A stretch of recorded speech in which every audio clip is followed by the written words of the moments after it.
போற மாடு, செத்து போற யானை எல்லாவற்றையும் வைத்த கீறி பார்த்தா 40-50 கிலோ பிளாஸ்டிக் இருக்கு. நம்ம ஊர் ஸ்ட்ரீட்ல நடந்து போகும்போது கார்னர்ல இருக்க குப்பை தொட்டி நெஞ்ச வாரி போடும். அதுக்கு பயந்துட்டே நம்ம ஆளுங்கள்லாம் ஃபாஸ்டா ஓடிடுவாங்க. ஆனா சுவிட்சர்லாந்துல ரோட்ல ஒரு சின்ன குப்பை தொட்டி கூட பார்க்க முடியாது. ஏன்னா மக்கள் போடுற குப்பையெல்லாம் பூமிக்கு அடியில் ஆட்டோமேட்டிக்கா ஸ்டோர் ஆயிடும். பூமிக்கு அடியில் நடக்கிற மேஜிக் பத்தி பார்க்கலாம் வாங்க. இதுக்கு பேர் தான் அண்டர் கிரவுண்ட் பினோமேட்டிக் வேஸ்ட் சிஸ்டம்.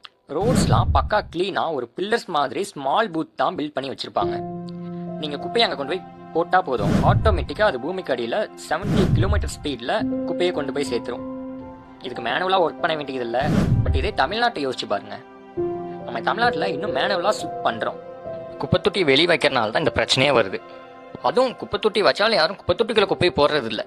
சுவிட்சர்லாண்டோட இந்த சிஸ்டம் தமிழ்நாட்டுக்கு வந்தால் எப்படி இருக்கும்? கமெண்ட்ல சொல்லுங்க. வெளிநாட்டில் இருக்கிற இந்த மாதிரி மாடர்ன் இன்ஜினியரிங் மேனுவல்ஸ் பற்றி தெரிஞ்சுக்கணும்னா நம்ம சேனலை மறக்காம சப்ஸ்கிரைப் பண்ணுங்க. நெக்ஸ்ட் ஒரு இன்ட்ரெஸ்டிங் வீடியோட பார்ப்போம்.